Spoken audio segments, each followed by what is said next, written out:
Okay. Hi, good morning, y'all. I hope you remember what we did. I told you that the controlling process is for 4 marks, and we have studied the 4 steps, and we have tried to understand what those 4 steps were yesterday.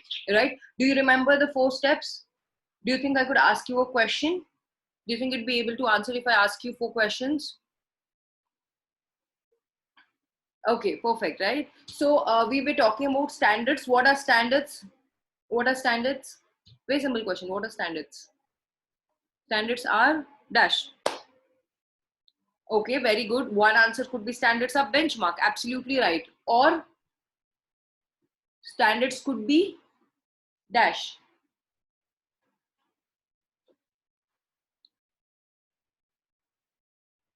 Level, okay. Level that you want to achieve, yes. But standards are also the criteria against which the performance is measured. Please remember that.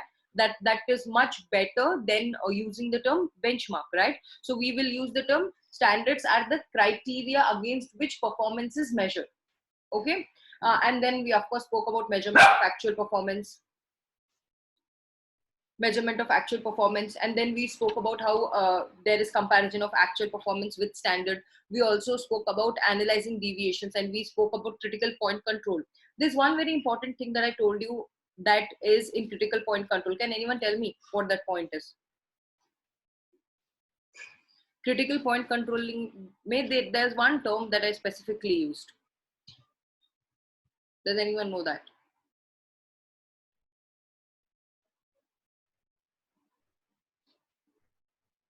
No idea. Okay, can anyone tell me what is critical point control? Absolutely, Mansi is right. Right? It is KRA, key result area. Absolutely right, Mansi. Very good. What about others? Right? At least tell me what is critical point control. What is critical point control?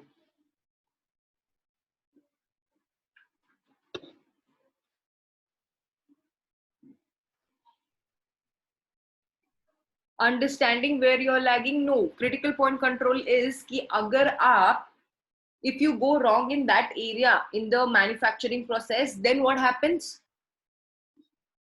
अगर ये इस चीज में आप गलत गए तो क्या होगा? सब कुछ सही जाएगा या गलत जाएगा? गलत. Exactly. Do you remember now what we were talking about? Right? Key result area is where in case you go wrong in that one process, then everything else in an organization goes wrong. Right? Guys, it's very important that you try to retain what has been done due to the current situation, because it will, of course, it's not easy for me every day to revise what we have already done. I cannot keep doing that. So please make sure that you remember, you retain what has been done in the class. And in case, of course, I've told you, in case you haven't understood it, you can always write a message to me. Ma'am, whose voice? Share, what are you trying to tell?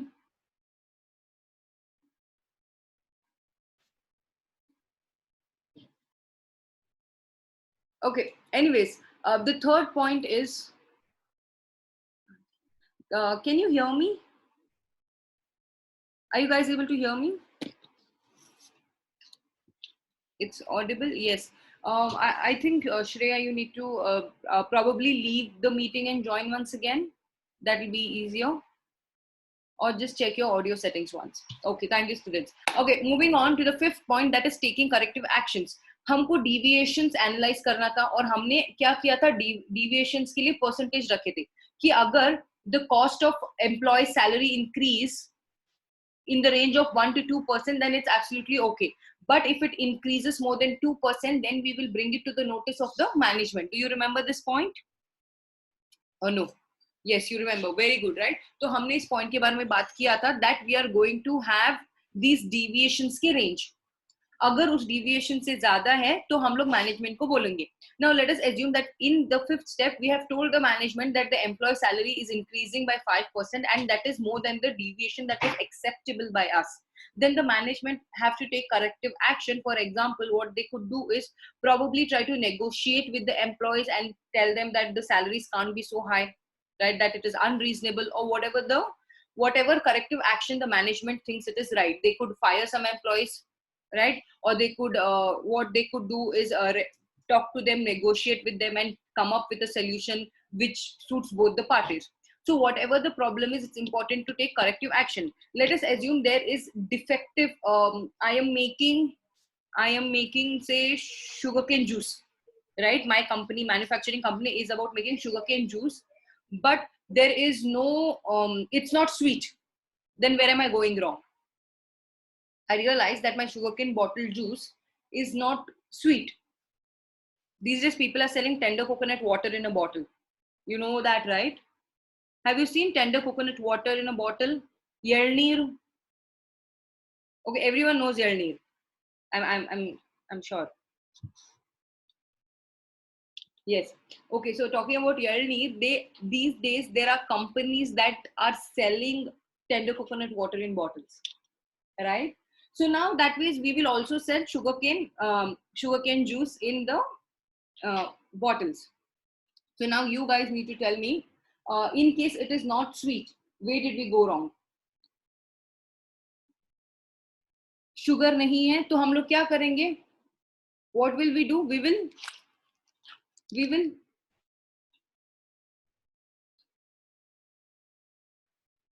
will add sugar. Exactly, we will add sugar. So हमारा corrective action क्या होगा? वहां पर sugar डालना होगा, right? What we found out was that the lids of the bottles, the caps of the bottles were not tight enough. That's why it was leaking. Then what will you do?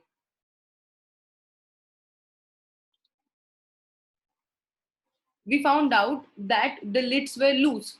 So what you will do, you will see where in manufacturing process is the, bottling process going on, and you will make sure that you fix that machine so that it's not leaking, because no one would want to take a half bottle when they are paying probably 25 or 30 rupees for it, right? Okay, so your whatever the situation is, accordingly आप उसके लिए corrective actions लेंगे. Has everyone understood the controlling process? All the 5 points?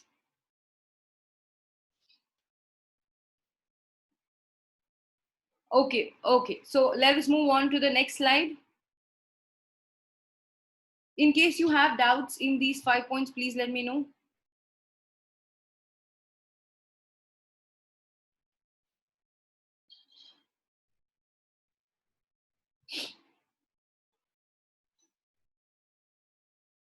Okay, no doubts. Okay, let us move on. Okay, there's someone who has a doubt in analyzing deviation में management by exception. Management by exception is also called management by exception by control. What it means is, in case you're trying to control everything in the organization, nothing gets controlled. Simple as that. You try to control only the key result areas, because in a large organization, it is absolutely difficult to control everything, right? So what happens, imagine in a class of 70 students, or let me give you a better example. In case I become very strict, right? I become very strict and we are a very disciplined college, like extremely disciplined college. Then what happens? Will everyone follow the rule?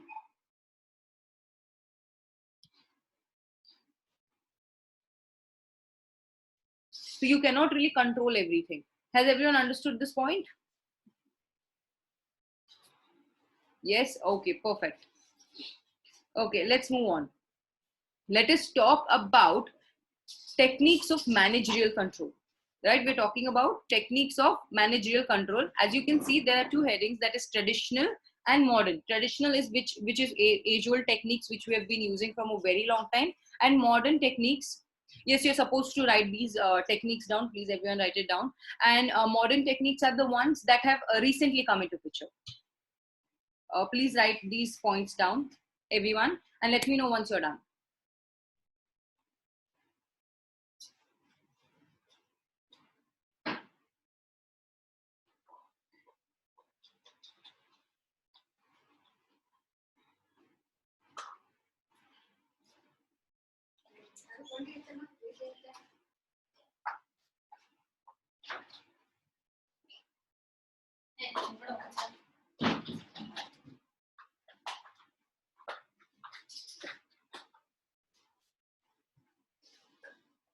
Let me know once you're done.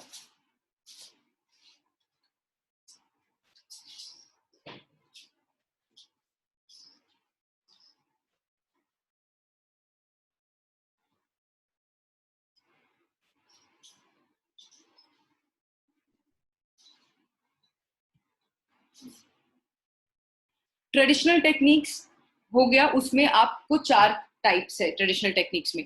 Personal observation, statistical reports, break even analysis and budgetary control.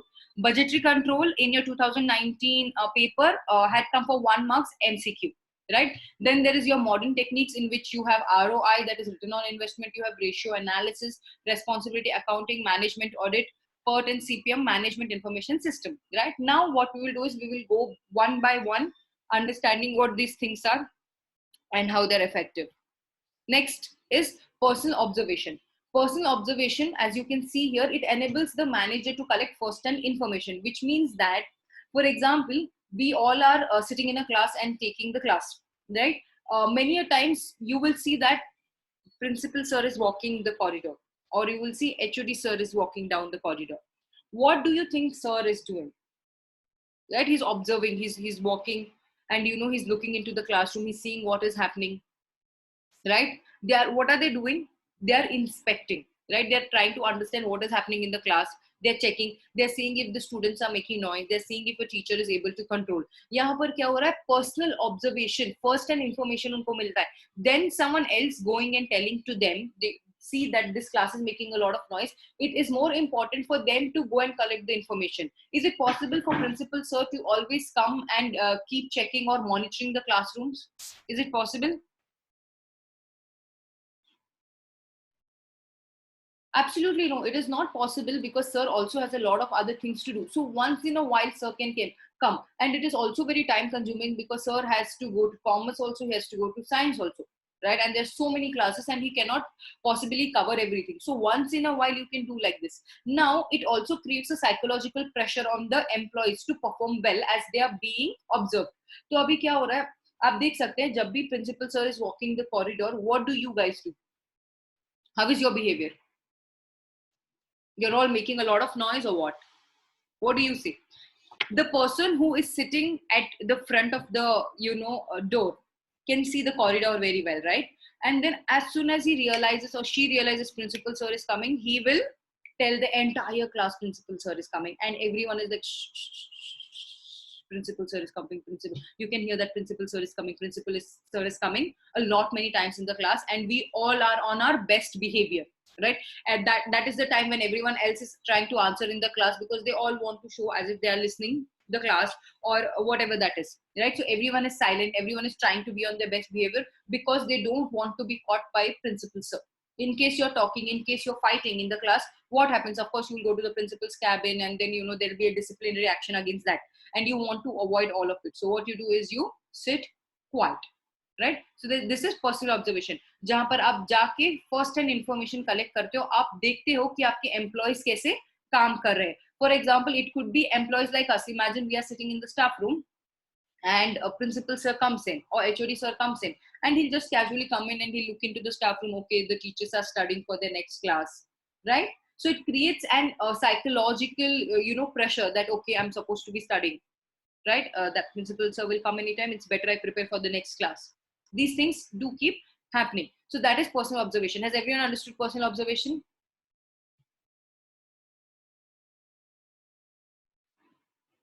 Okay, perfect. Let's move on to the next one.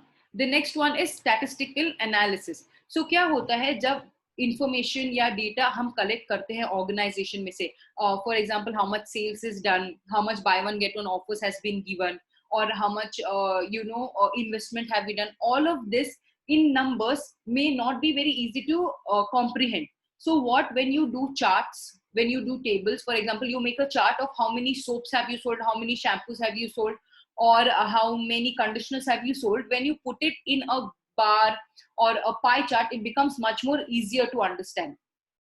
Correct? So what happens? Statistical analysis in the form of you can say averages, percentage, present useful information to managers regarding performance of the organization in various areas.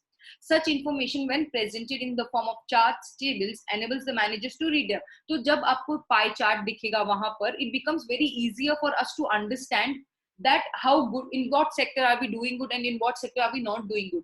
We can also see this chart and compare it to our previous year and see where वहां पर और यहाँ पर क्या, we can compare it, वहां पर क्या हो रहा था और यहाँ पर क्या हो रहा था, right? तो we'll understand and we also have our benchmark. ये chart देख के हमको समझ आएगा हम लोग benchmark के करीब है या बहुत दूर है, should we take any corrective actions, right? So statistical analysis also help the manager to understand. It is very easy to understand with the form of statistical analysis. Has everyone understood this point? You just need to understand that when data is presented in the form of charts and tables, it enables the managers to read them easily. तो बहुत आसान हो जाता है. जैसे for example, we have our monthly meetings where we understand how many students have passed or how many students have failed. Here we have a, we have a pie chart wherein we have students who are performing better, for example 80% and above. Then you have 60 to 80%. Then you say have 60 to 30, and then we have everyone who's below 30. If there was numbers, it is easy even with numbers, but pie chart makes it more appealing and more easy to understand, right? So that is what statistical analysis helps. It's a managerial control and it helps us understand. Has everyone understood this point? Okay, perfect. Let's move on to the other point, that is break-even analysis. Have you guys studied about break-even analysis in accounts? Have you guys studied? Okay, some basic maths में कोई कुछ लोगों ने पढ़ा है, और and others?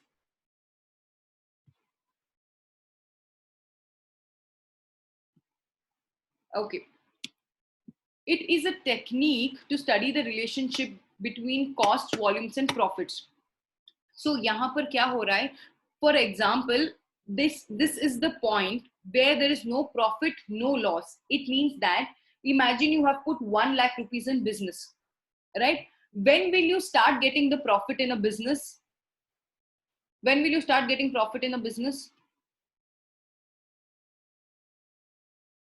When will you start getting profit in the business? Will you start getting money as soon as you start the business? No, when we sell our products, no. हमको profits कब होता है? जब हमने अपना investment recover किया है जो है 1 लाख रुपए, right? When I get 1 lakh rupees back is after that I start making profits, right? Let us assume मैंने business start किया है of selling notebooks. I have invested 1 lakh rupees. Let's assume I have invested 5 lakh rupees to start the organization, right? Now I with my own hands have put 5 lakh rupees. That is my investment. ये 5 लाख रुपए मुझको आने के बाद, उस 5 लाख के बाद every rupee or every lakh that I earn is my profit, right? So what I have to do, I have to keep selling the products until I meet the 5 lakh rupees. Now, are you understanding or no?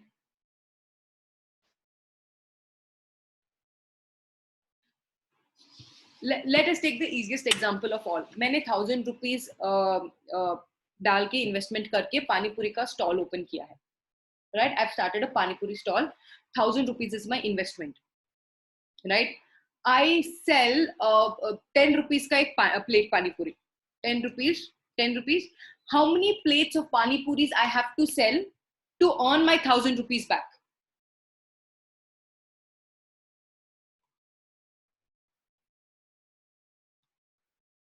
Okay, people are answering, but let me repeat it once again.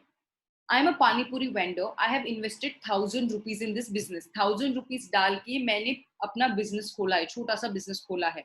हमको क्या जान, और मैं 10 रुपए को बेचती हूँ. Per plate panipuri is for 10 rupees, right? Now, how many plates of panipuri should I sell? I should sell 100 plates of panipuris to get that 1000 back. Now, once I've got that 1000 rupees back, the 101 plate that I sell is my loss or profit? Is my loss or profit? Absolutely right. Right? At 100 rupees, right? 100 rupees, 100 plate जब मैं बेचती हूँ, I am at a break even point where there is no profit and where there is no loss. Right? Understanding? When I sell my 101 plate is when I start making profits. Right? Have you guys understood? The sales volume at which there is no profit, no loss. Has everyone understood? As you can see, please write down the formula. The break-even point is equal to fixed cost divided by selling price per unit minus variable cost per unit. Normally, when we are in a class, we solve one or two problems. And when we come back to college, we will do that. So I want you to put a time star mark over there telling sums to be solved in class.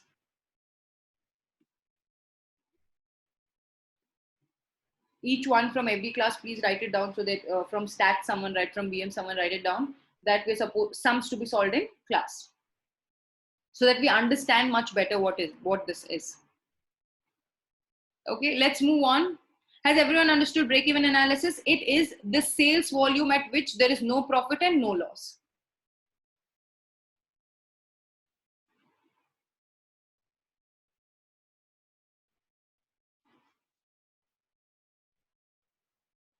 I'll move on to the next point.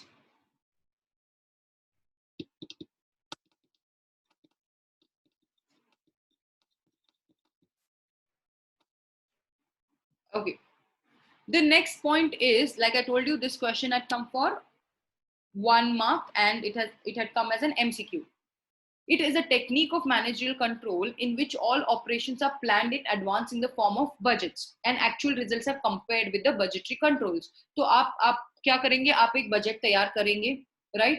It will have the name and it will have the cost, it will have the quantity, right? And then when you do the actual program takes place, you will compare where did we go correct or did we go wrong, if we went wrong, why did we go wrong, and all of it, right? That is budgetary controls.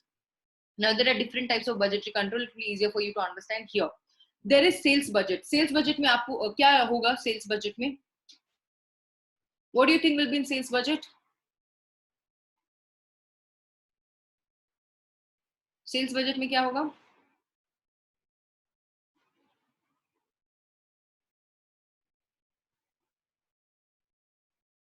Of course we will have the number of products sold, right? We will have the quantity and at what price have we sold, and we will compare it to the budget that we have already made.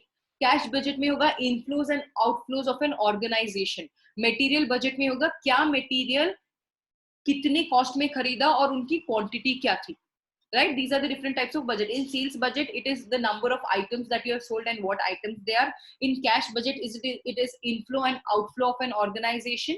And in material budget, you will write down what material, what cost, and what is the quantity. These are the different types of budget. So you're planning it in advance, and when you actually carry out, you just compare it with the budgetary standards, right? Has everyone understood?